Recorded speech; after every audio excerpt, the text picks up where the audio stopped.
Notice has been given, meeting here tonight. I'd like to call the meeting of council to order. Dave?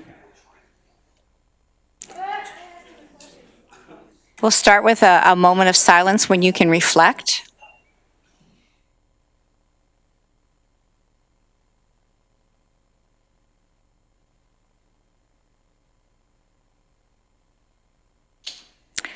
Thank you. I'm going to start the meeting and ask if there's any declarations of pecuniary interest under the Municipal Conflict of Interest Act.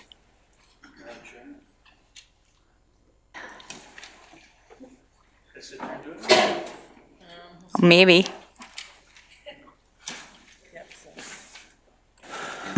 Sorry, it's been a bit of a scramble today. I'd like to declare a conflict with respect to the motion from Councillor Harris to the nature of my employment with a signatory contractor. Thank you. We're going to start with the public delegations, and the first person, and you have 5 minutes, is Ian DeWaard, Christian Labour Association of Canada. Welcome, Ian.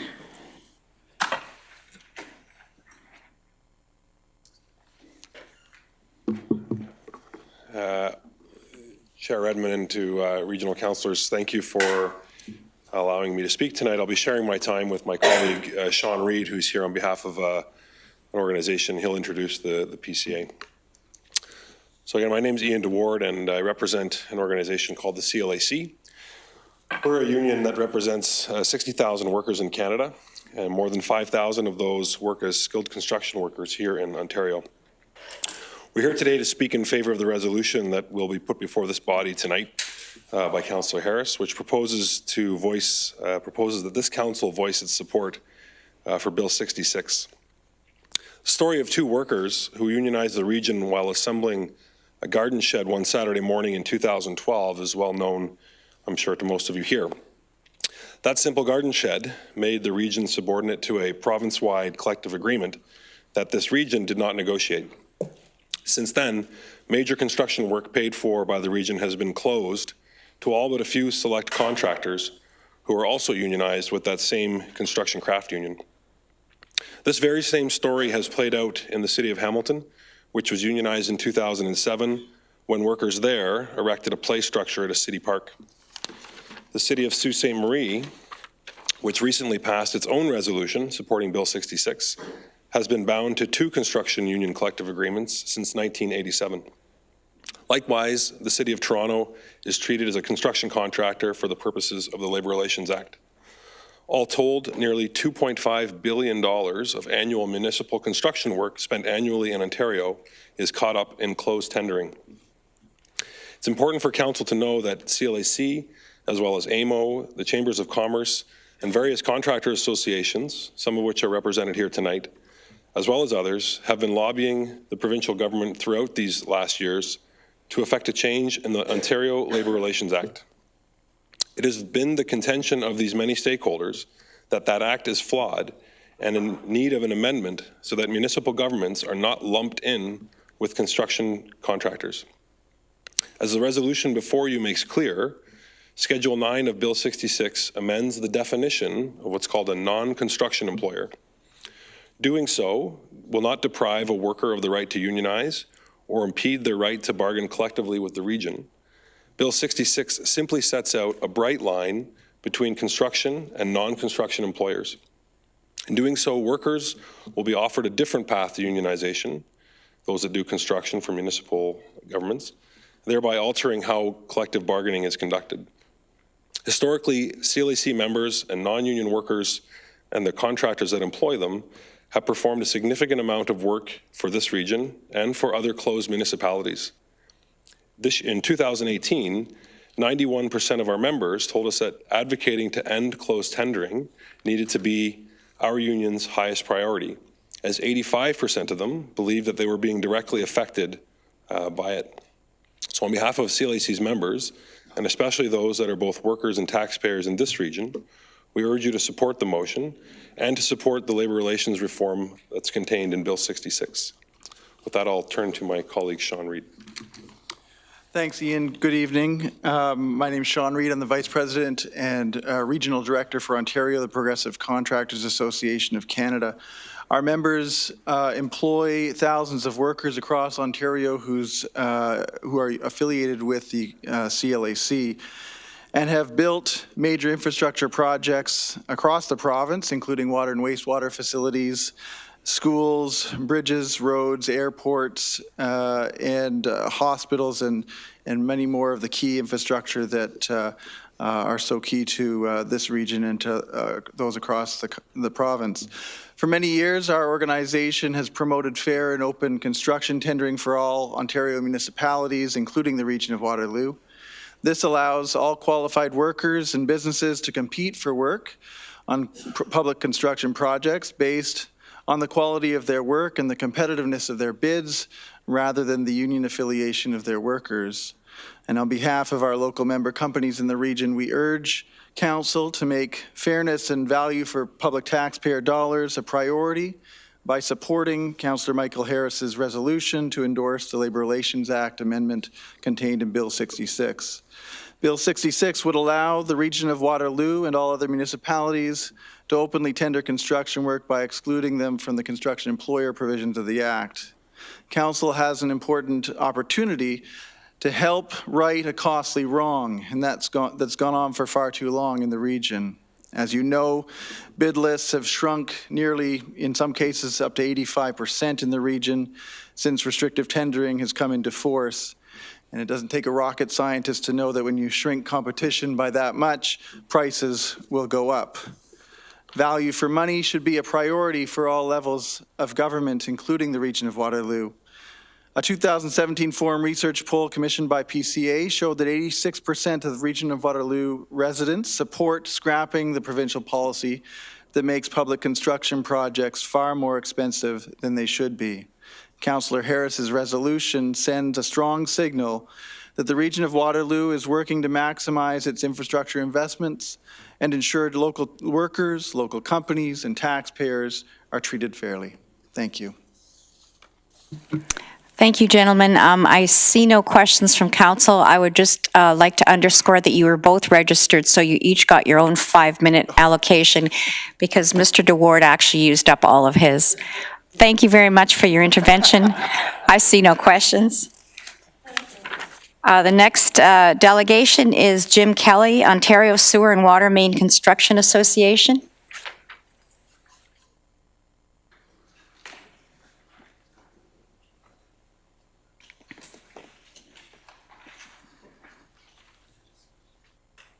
Welcome, Mr. Kelly. You get a whole 5 minutes too. Thank you.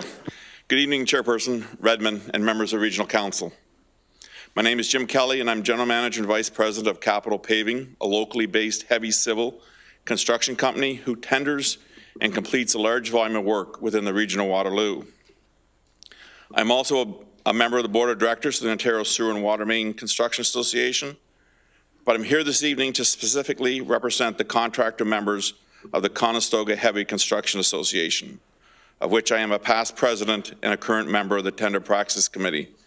With me this evening is our current president, Mr. Jeff Fisk, and our immediate past president, Mr. Harry Van Dyke.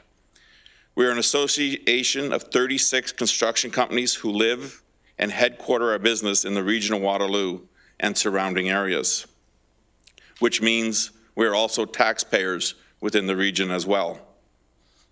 The CHCA member companies are of various union affiliations, and a large portion of our membership has no union affiliations.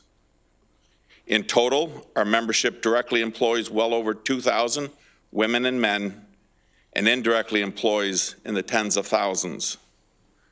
One of our founding principles is an open, fair, and transparent tendering process.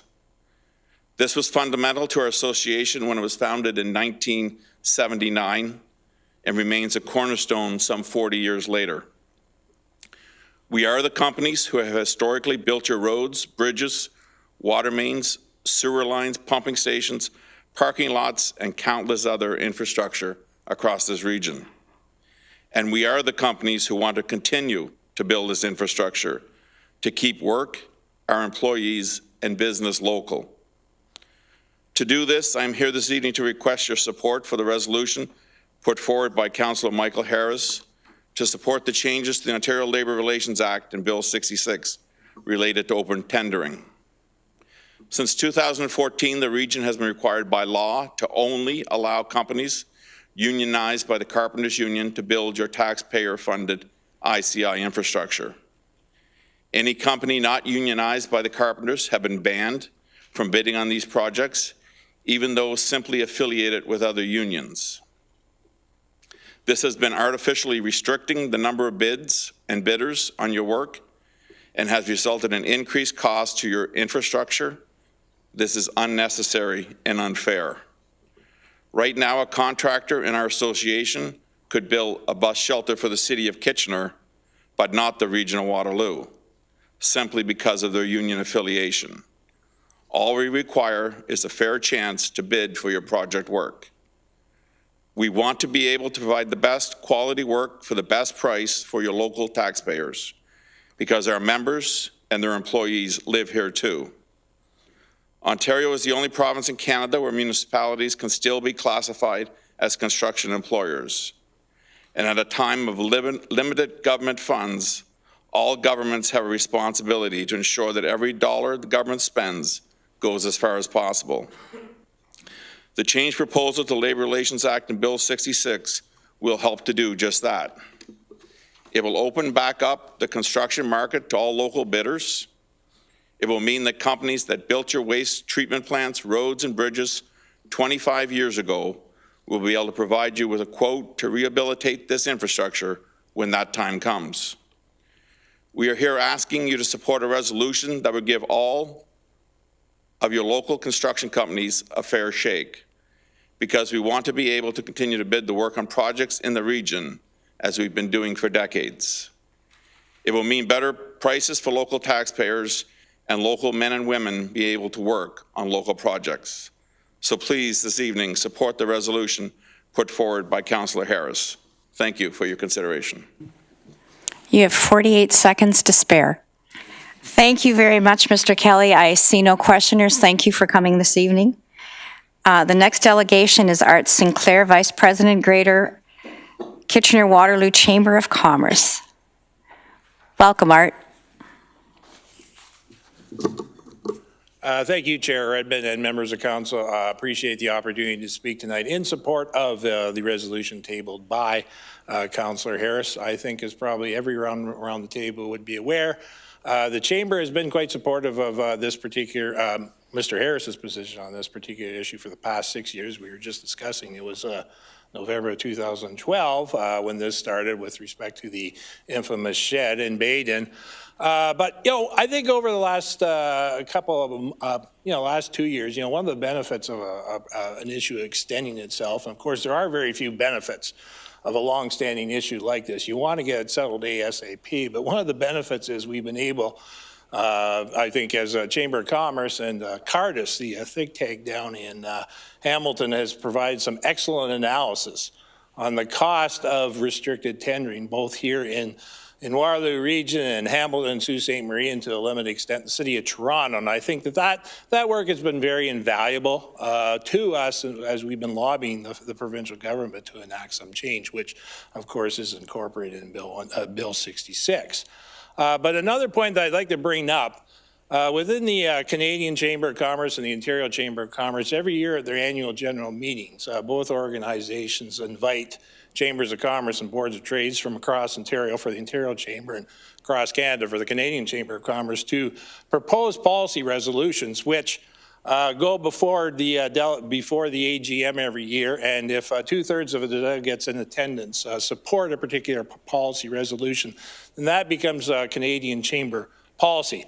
And this year at our annual general meeting of the Canadian Chamber of Commerce in Thunder Bay, a resolution was put forward by our colleagues at the Langley, British Columbia Chamber of Commerce, Langley being a suburb of Vancouver, with respect to the issue of restricted tendering emerging across Canada.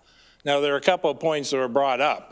This resolution from the Langley Chamber of Commerce pointed to the research from Cardis and specifically the region of Waterloo, and the cost to taxpayers here of restricted tendering, how that was inflated infrastructure costs. But some other things that were pointed out, there have been many examples of restricted tendering across Canada. One that was pointed out was Manitoba Hydro, who have in the past instituted a number of restricted tendering policies. And of course, if you're aware, probably most of us are, Manitoba Hydro is a large corporation, is undertaking a lot of large projects, particularly in northern Manitoba. These are huge.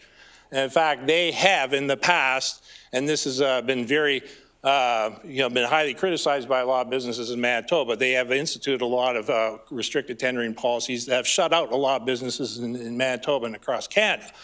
And also was pointed out by Langley Chamber of Commerce was the British Columbia government has in the last number of months taken some initiatives to move towards restricted tendering in the province of British Columbia. So of course, I think the point here is, in fact, this is an emerging issue for businesses across Canada. And I think it's incumbent or a good thing for the region of Waterloo to be out front of this. And I think supporting Mr. Harris's resolution is an important first step to addressing this critical issue for businesses across Canada. And as I think the previous presenters have indicated as well, it's important for our local businesses here as well. So again, we would ask your support on this important initiative. Thank you. Thank you very much, Mr. Sinclair. I see no questions, so thank you for taking the time to come and express your views. Is there anybody else in the chamber that would like to speak to this issue, or any other for that matter? I see no takers. Okay, I am going to ask Councillor Harris if he would like to bring his notice of motion forward and speak to it. We'll deal with that right now, and I understand that Councillor Galloway is the seconder, so I would allow you both a chance to speak to it if you care to. Sure.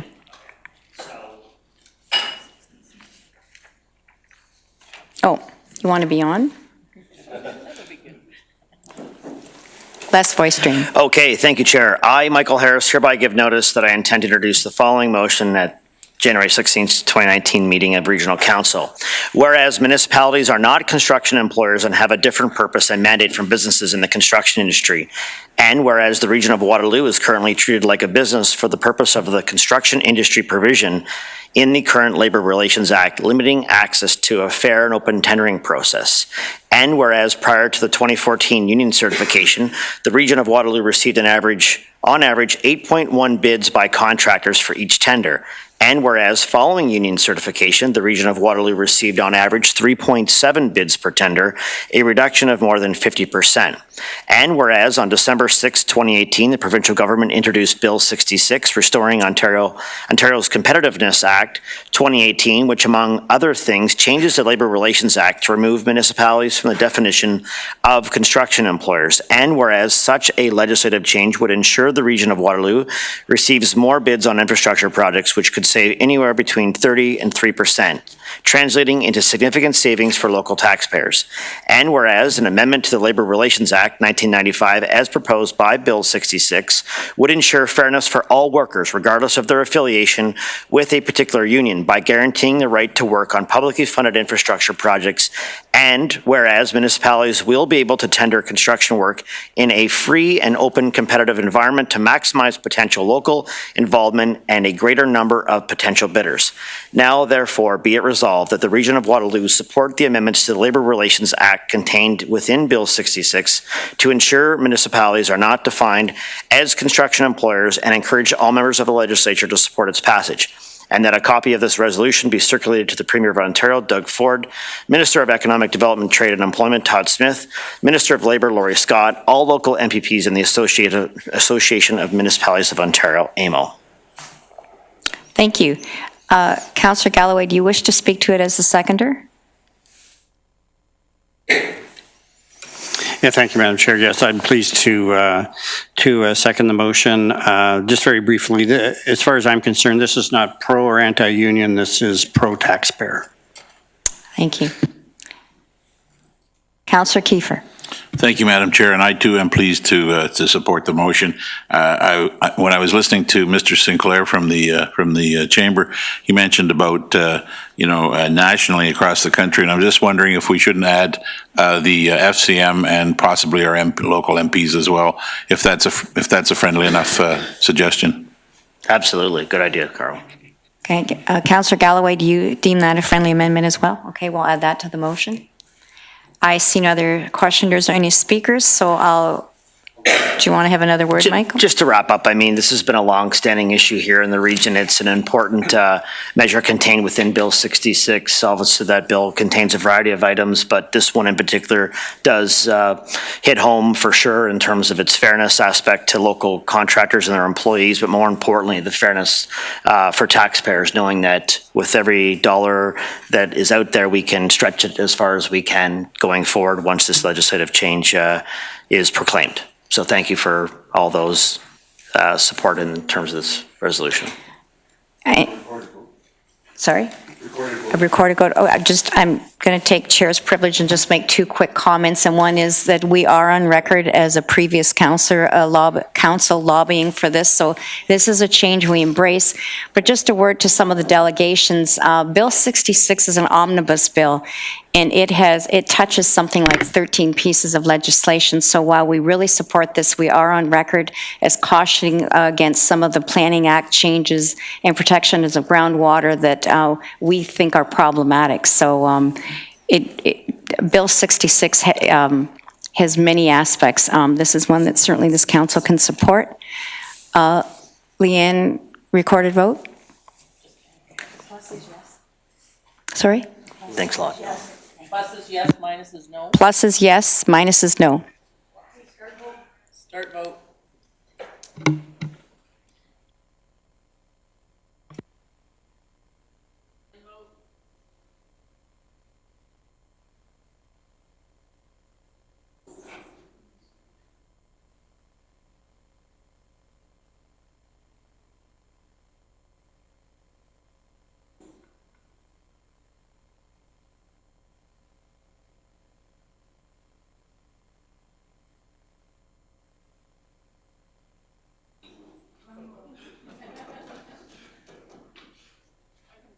Yeah, if you're nice to me, I can tell you what the result was.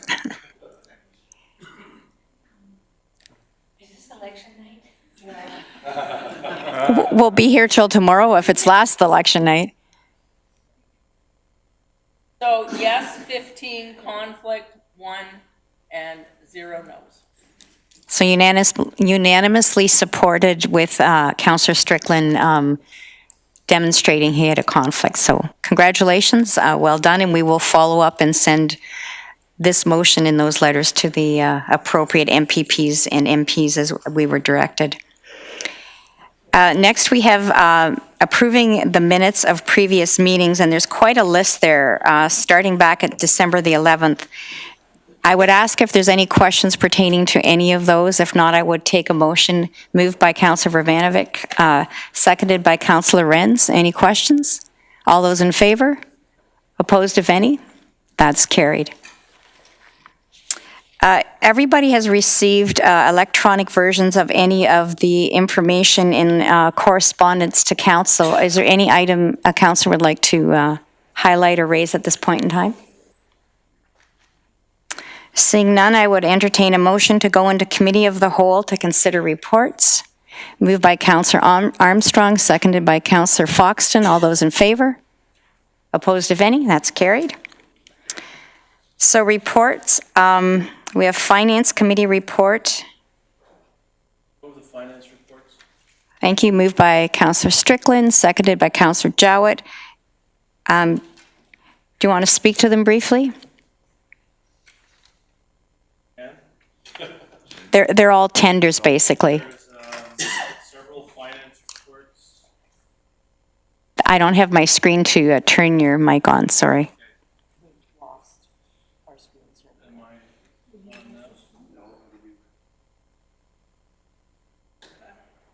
Talk loud. Talk loud.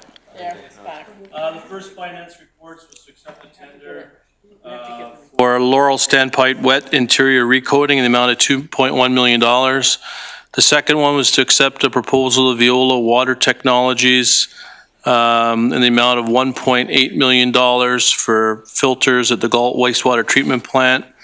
An additional finance report was the purchase of 13 commercial 3/4 ton cargo vans for $647,000 from Parkway Ford. and also a finance report to purchase hybrid aerial trucks from Alltech for an amount of $307,000, and transit coaches in the amount of $6.7 million from Nova Bus was the final finance report. Thank you, Councillor Strickland. I'm going to go and believe this panel and say, does Councillor Jaworski wish to speak? Thank you. Through the chair, I would just want to have a question of staff regarding the transit coaches. So the transit coaches is a 5-year agreement, and we're obviously just in the first few months of council, so we're making a commitment for the rest of the term of council.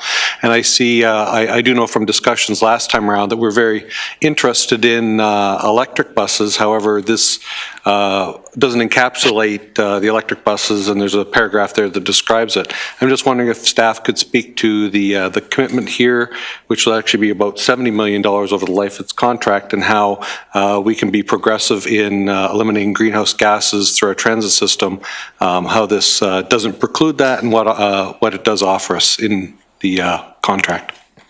Mr. Schmidt, would you like to answer that? Yes, through you, Madam Chair. This is typical. We've done these types of 5-year contracts for buses before.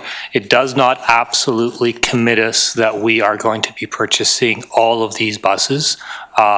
If at some point we choose to change technologies, we can do that, either through retendering and not ordering all the buses that are here. So the option of electric buses or hybrid buses still remains open, even though we have this tender in place to secure buses for the next 5 years. Thank you. Thank you. Councillor Vrvanovich? Thank you very much. And my question, there's a number of vehicles on here, and I guess it's really just prompting me to ask the question, particularly in regards to the transit buses, but just in general, and I don't expect necessarily a report today, but I would like to get an update on how we're doing in terms of our fleet of moving towards alternate fuels, in particular electric vehicles. I know in some of the more, industrial kinds of vehicles, that's more difficult and challenging. But we are seeing in Canadian climates, alternate fuel vehicles and so on being used more. I know we've experimented with it in the past, but I'd really like to sort of get maybe a bit of an update report on that at some point in the future. I think all of council would benefit from it, because it also speaks to our commitment of 80/50. And that's probably the single biggest area we can have an influence in as an organization, is in our fleet. So, Mr. Murray?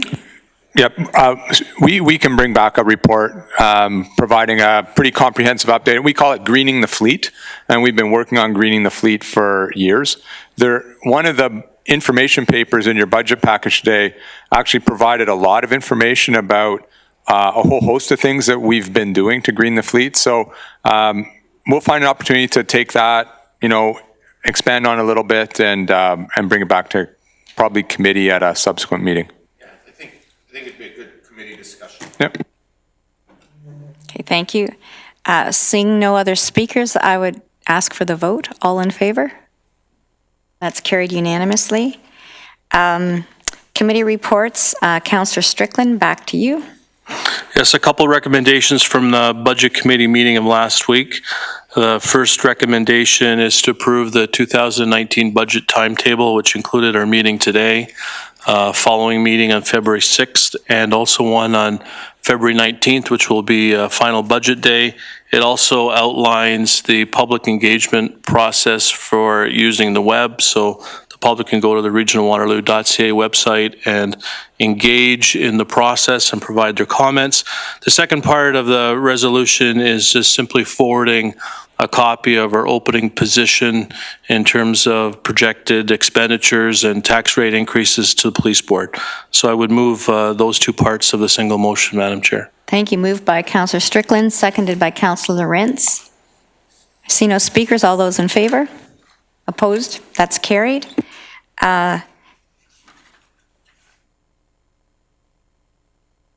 Councillor Galloway? Thank you, Madam Chair. I'd move the 4 recommendations from the committee meeting of last week, and to that I would add 2 recommendations coming out of closed session. The first of those is an agreement, a settlement agreement with a landowner on King Street East and the City of Cambridge relative to a road project. And the second is a settlement agreement with a contractor relative to the Kitchener Wastewater Treatment Plant lagoon decommissioning. And I'd like to speak briefly to 2 of the recommendations coming from the committee meeting of last week. Would you like to do it at this point? You want to get a second or? Oh, sorry, seconded by Councillor Jaworski. So, Madam Chair, Bill 66 is an omnibus bill, and we just dealt with another part of it earlier and actually supported it. But in this particular case, Bill 66, we're finding some considerable objection to. The first of the 2 recommendations comes from staff and the concerns that they laid out in their report, and which Council adopted. And the second recommendation is the motion that you yourself crafted and put before committee and was duly supported as well. And so what I'd like to say in support of these recommendations is that this particular region, this particular council has spent a lot of time over the years on its growth management strategy.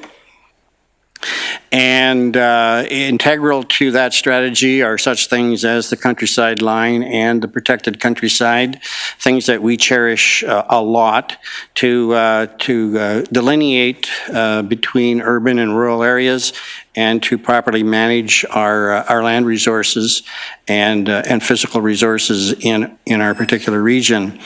And we have grave concern that these elements of Bill 66 being proposed by the province could erode a lot of that and give rise to some really some development that has potential very negative effects.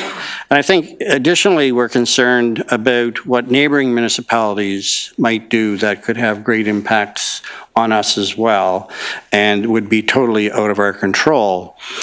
And it's not only the planning aspect, it is also, I think, a concern of ours that we're expressing that unlike just about everything else we do where there has to be public input and process, this particular regulations or the bill that's being proposed would actually take away a lot of that process and allow decisions to be made behind closed doors.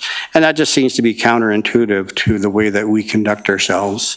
And I think the way we would like to continue to conduct ourselves, even if we had one of these major pieces of new employment or development that would potentially come to our community or a neighboring community as well. So, Madam Chair, I think it was supported unanimously, I believe, at committee, and I hope it's supported here again tonight. Thank you. Okay, I would call the question. All those in favor? Thank you. I would point out again that it is unanimous, and I know that there are local councils that are thinking and acting on this as well. And I think that really speaks to the fact that we're cooperative and all pulling in the same direction.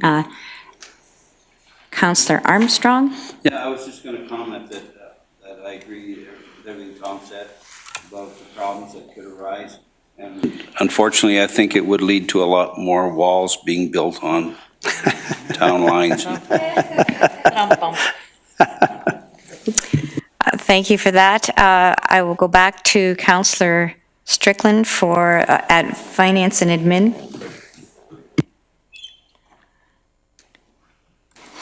Thank you, Madam Chair. 3 recommendations from Admin and Finance. The first is to nominate Councillor Sue Foxton to be considered for the Southwestern Integrated Fiber Technology Board, SWIFT. The second one I referred to earlier with respect to the public engagement strategy for 2019 budget.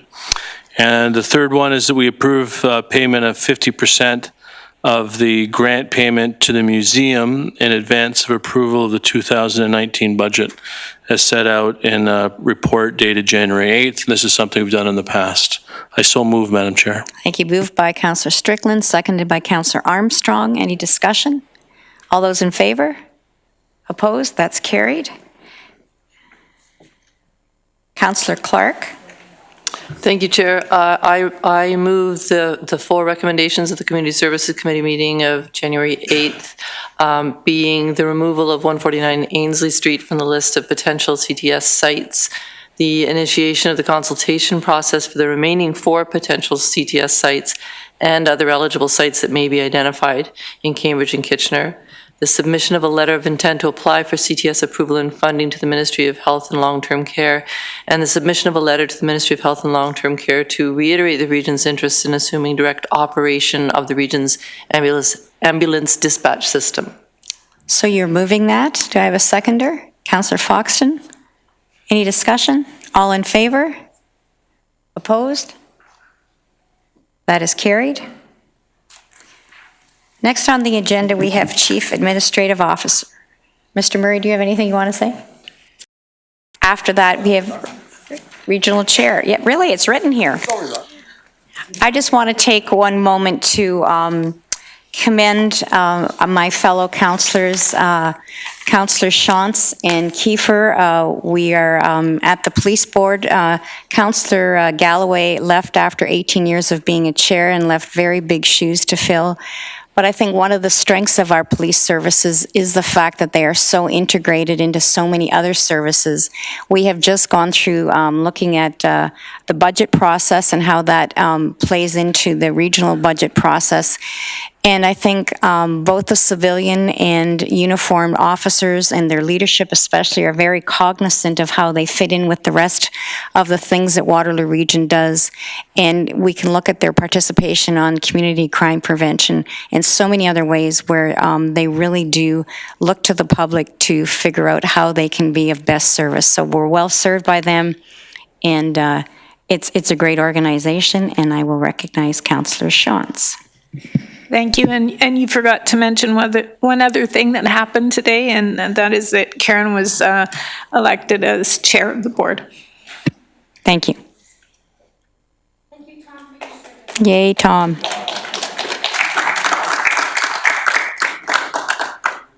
So other matters under Committee of the Whole. We have an appointment of the Sunnyside Board. So I'd ask if somebody's prepared to move. Moved by Councillor Rentz. This is appointment of Merlin McCray to the Sunnyside Foundation Board. Seconder? Councillor Foxton? All those in favor? Opposed? That's carried. A motion for the Committee of the Whole to rise and Council to resume. Moved by Councillor Kiefer, seconded by Councillor Shantz. All those in favor?